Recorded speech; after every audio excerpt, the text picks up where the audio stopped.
नमस्कार दोस्तों, मैं हूं दिनेश की और बहुत बहुत स्वागत है आपका न्यूज टाइम के इस ताज़ा अंक के अंदर। दोस्तों, बात करेंगे आज लॉरेंस बिश्नोई की कि अमेरिका अब एक्स्ट्राडिशन की प्रोसेस को स्टार्ट कर रहा है। दरअसल जिस तेजी से लॉरेंस बिश्नोई का नाम इंटरनेशनल एरिना में एक क्राइम वर्ल्ड के एक नए किंग के तौर पर उभरा है, उसने दरअसल भारत के जो सरकारी आला कमान है उसे परेशान कर दिया है।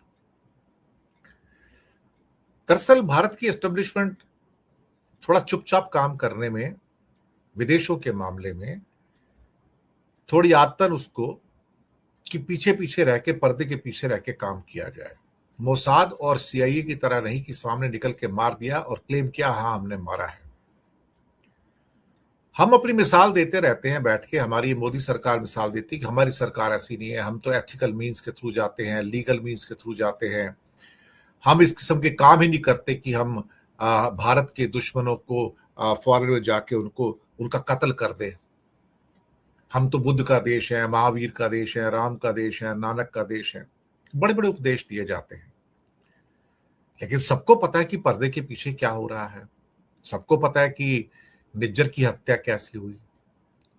लोगों को पता है कि पन्नू को मरवाने की कोशिश रॉ ने की थी, रिसर्च एंड एनालिसिस में, ये सबको पता है। विकास यादव पकड़ा गया, एफबीआई ने पकड़ लिया उसको, और भारत के लिए बहुत बड़ी बदनामी। और उसके बाद भी भारत का यह कहना है कि नहीं, हम इसमें इन्वॉल्व नहीं है, जिसने किया वो कोई रॉग एलिमेंट था। $1 लाख क्या रॉग एलिमेंट को मिलता है? 90 लाख रुपए या 1 करोड़ रुपए किसी रॉग एलिमेंट को दिया जाता है कि भाई जो पन्नू को मार दो वहां जाके? नहीं साहब, ये पैसे सरकार ने दिए थे।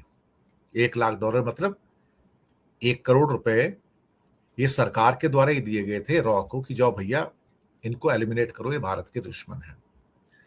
लेकिन इन 10-12 सालों के अंदर एक नया दाऊद इब्राहिम इंडिया में पैदा हो गया।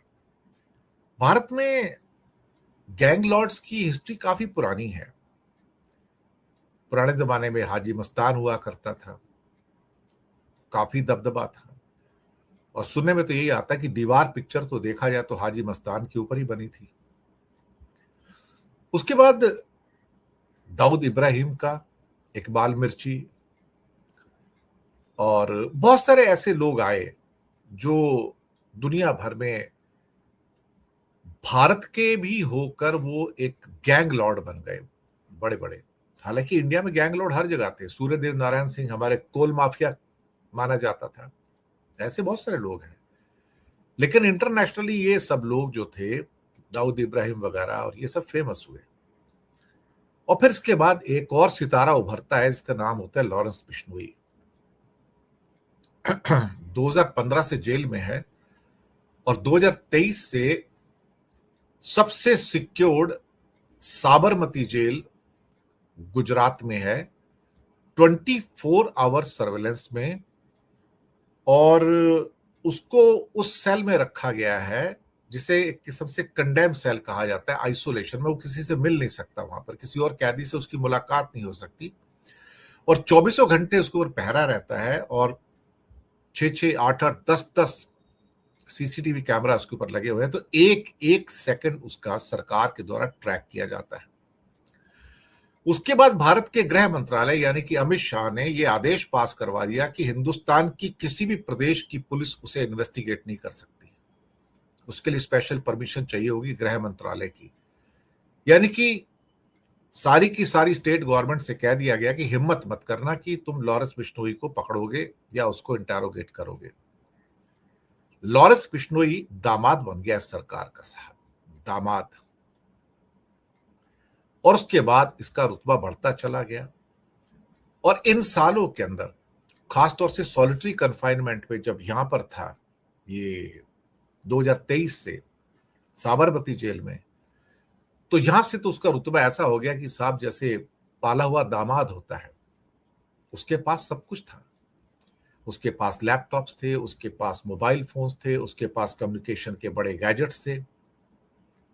ये सब किसने प्रोवाइड किए? एस्टेब्लिशमेंट रहे। एस्टेब्लिशमेंट मतलब सरकार। क्योंकि सरकार को अपने जो लोग हैं जिन्हें सरकार समझती है कि हमारे देश के जो विरोधी हैं उनको मरवाना है, चाहे वो पाकिस्तान में हो, अमेरिका में हो, कनाडा में हो या किसी और देश में हो। और धीरे धीरे फिर ये गैंग बढ़ता चला गया, बढ़ता चला गया। लेकिन पिछले साल की घटना आती है, नवंबर महीने की, थोड़ा उससे पहले की, कि लॉरेंस बिश्नोई का भाई पकड़ा जाता है, अनमोल बिश्नोई, अमेरिका में। काफी उसके ऊपर भी चार्जेस आते हैं, नकली पासपोर्ट के भी चार्जेस आते हैं और भी कई चार्जेस आते हैं उसके ऊपर। अचानक भारत सरकार को लगा भी ये पोल खुल जाएगी भाई, तो अमेरिका को एक रिक्वेस्ट भेजी जाती है कि भैया एक्स्ट्राडाइट कर दो इसको, जिसको प्रत्यार्पण कहा जाता है। एक्स्ट्राडिशन के लिए एक रिक्वेस्ट भेज दी और ज्यादा देरी किए अमेरिका ने आनन फानन में इस एक्स्ट्राडिशन की रिक्वेस्ट को एक्सेप्ट कर लिया, despite the fact this man had the cases against him in the USA. ये अनमोल बिश्नोई, जो लॉरेंस बिश्नोई का भाई। भारत सरकार को हैरानी हुई कि इसके तो केसेस पहले कानून के हिसाब से अमेरिका में सॉल्व होने चाहिए, उसकी सजा पूरी होनी चाहिए, तब वो हमको एक्स्ट्राडिशन के लिए यहां भेजेगा। वो ये सब जानते बूझते भी अचानक अमेरिका ने इंडिया की एक्स्ट्राडिशन की जो रिक्वेस्ट थी उसे एक्सेप्ट कर लिया। नवंबर महीने में अनमोल बिश्नोई को भारत भेज दिया गया, लेकिन अनमोल बिश्नोई को इंटेरोगेट नहीं किया गया। भारत का एक हाई कोर्ट अत्यंत गुस्से में आ गया पुलिस वालों के ऊपर कि ये बंदा आज 7 महीने से हिंदुस्तान में, तुमने उसको इंटेरोगेट क्यों नहीं किया?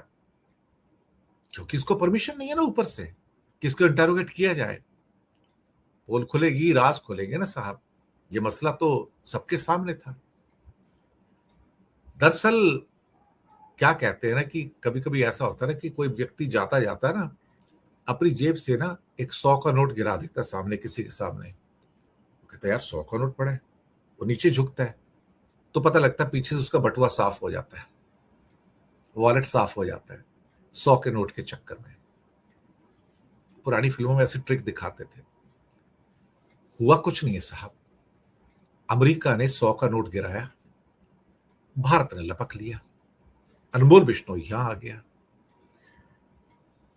ट्रंप सरकार ने ट्रंप कार्ड फेंका था कि इतने सारे केसेस होने के बाद भी हमने अनमोल बिश्नोई को एक्स्ट्राडिशन करके इंडिया में भेज दिया।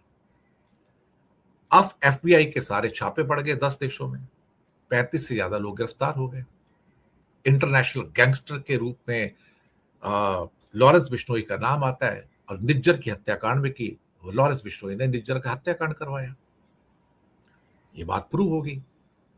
कपिल शर्मा के कैफे के ऊपर भी गुरविंदर देव जो है उसने फायरिंग किया, वो भी पकड़ा गया फ्रांस से।